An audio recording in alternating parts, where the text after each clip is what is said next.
May asawa ka na ngayon. May asawa na nga ako. Pero ikaw lang ang totoo kong asawa, mahal ko. Ang kasal natin ang may bisa sa mata ng Diyos. Pero marami pa rin akong dapat linawin kay Fedra. Hindi to ang paraan para masolusyonan ang problema natin. Rosalinda, pakiusap. Kung may dapat mang sisihin sa pagdurusa natin, si Fedra yon. Silang dalawa ni Alex Durantes. Alam na nila kung sino ka pero inilihim nila ang totoo. Pinaglaruan nila ang damdamin mo. Alam ko, nagawa nila yun dahil mahal nila tayo. Ipagtatanggol mo pa talaga sila? Hindi ko sila ipinagtatanggol. Magpasalamat nga sila dahil hindi natin sila ipinakulong. Doon sila nababagay para pagbayaran lahat ng ginawa nila. Ayokong maghangad ng masama kanino man. Gusto ko lang mabuhay ng payapa. Nang walang galit o lungkot sa puso ko. Gusto ko lang mabuhay ng tahimik. At gagawin natin yon, mahal ko. Pero pakiusap, huwag mong labanan ang totoong damdamin mo para sa akin. Fernando, Nakikiusap hindi ako. Huwag mong sabihin hindi mo na ako mahal. Dahil ramdam ko ang panginginig mo kanina nung niyakap kita sa braso ko. Mahal ko. Pakiusap. Mahal kita. Mahal na Pakiusap. mahal. Mahal kita. At alam ko rin ako lang ang mahal mo. Rosalinda. Mahal ko. Mahal kita. Maraming salamat at sinabi niyo sa akin. Sige, bye. Nakalabas na ng ospital si Rosalinda. Hindi niya sinabi sa'yo? Hindi, Baka dahil pinipilit mo siya na dito ulit tumira. ganun nga eh. Sinabi niya sa akin makikipag-divorce na siya kay Fernando Jose at pakakasalan niya ako. Kaya kikilos ako para mangyari yon. Aalis ba kayo? Hindi. Ito kasing mga damit ko, puro luma na mga style nito. Kailangan ko nang bumili ng mga bagong damit. Wala na akong maisuot. Senyora, ang gaganda pa ng mga damit ninyo. Pero hindi ko na ito gusto. Ay, paano nyo nasasabi yan? Kagaya na lang ng coat na ito, oh. Napakaganda pa nito. Ay, bahala ako kung ano ang gusto kong gawin sa buhay at pera ko. Siyempre naman po, senyora. May kailangan pa ba kayo? Wala na, makakaalis ka na. Huwag kang babalik hanggat hindi pa kita pinatatawa. Masusunod po, senyora. Aalis na ako. Magmumukha lang ako matanda dito sa mga damit kong ito.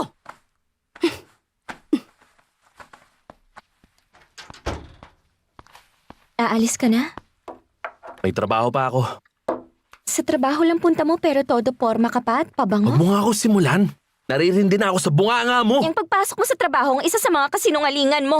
Bahala kang isipin ang gusto mo. Pakiko. Naging bulag ako sa'yo. Hindi mo talaga ako mahal, hindi mo ako minahal. Pinakasalan mo lang ako dahil sa pera ng mama ko. Tumahimik ka na sabi! Hindi ako titigil, Sabi ko Beto! tumahimik ka na! Buisit ka talaga babae ka! Hindi ako papigilan! Tumahimik ka na! Tama na, pakiusap! Gusto mo pa talaga masaktan? Heto sa'yo! Malas ka sa buhay ko! Yan ang nararapat sa'yo! Ginagalit mo talaga ako!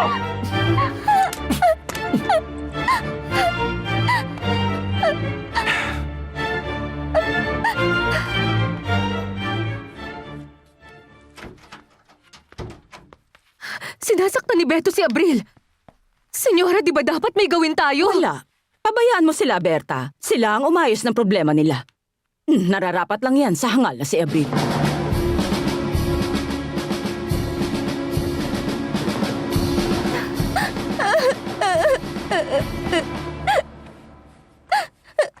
Ikaw ang may gusto niyan.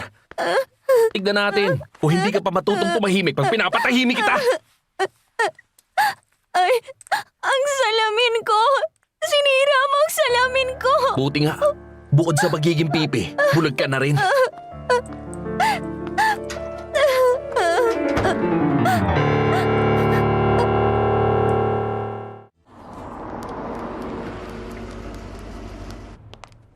Magandang umaga po. Sinong hanap mo? Si Rosalinda, narinig ko nakalabas na siya ng ospital. Nasa bahay ko si Rosalinda. Kausap ang asawa niya, si Fernando Jose. Nandito siya. Ay, Hindi. Ngayon na agad? Gusto mong doon ako tumira sa bahay mo ngayon na mismo? Bakit hindi? Mag-asawa tayong dalawa. Pero sa tingin ko, hindi pa rin dapat ganito kabilis. Alam mo namang... Pakiusap. ang bilis lang kasi. Mahal ko. Halika na. Anong ginagawa mo rito? hindi ikaw ang dahilan kung bakit ako nandito. Ba't di mo pinaalam sa akin na kalabas ka na? Ayoko kasing magalit ka. Pero mahal ko. Mahal ko? At sino nagbigay sa'yo ng karapatan? Siya mismo ang nagbigay sa akin ng karapatan. Alex, pakiusap. Mas maiging malaman niya na ngayon ang lahat. At anong dapat kong malaman?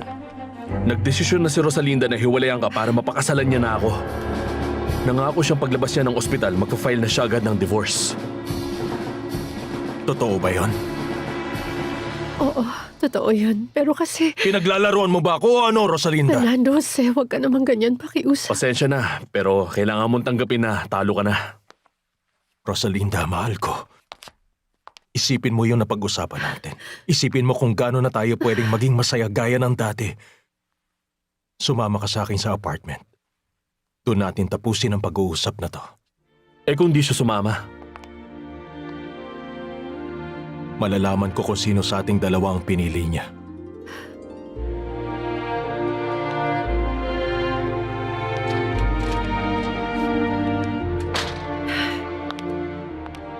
Bakit mo sinabi sa kanyang lahat ng yun, Alex? bakit? Nagsinungaling ba ako? Hindi ba ikaw ang nagsabi sa akin noon sa ospital? Alex, pakiusap lang. Pwede bang iwan mo muna ako ngayon? Kailangan ko makapag-isip. O sige. Pero sagutin mo muna ako. Pakakasalan mo pa rin ba ako gaya ng pinangako mo? Alex,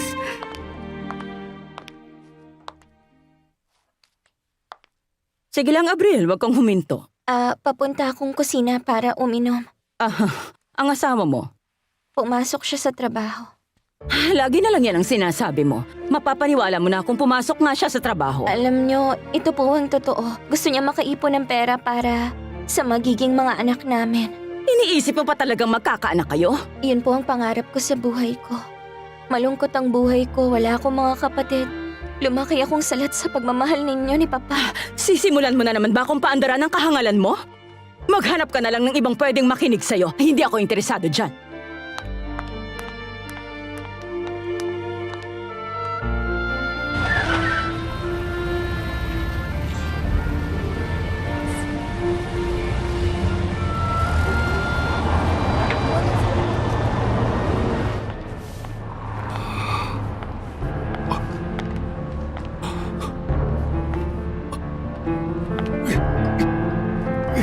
Ay! Senyor Alfredo!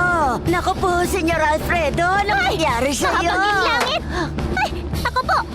Soledad! Soledad! Soledad! Soledad!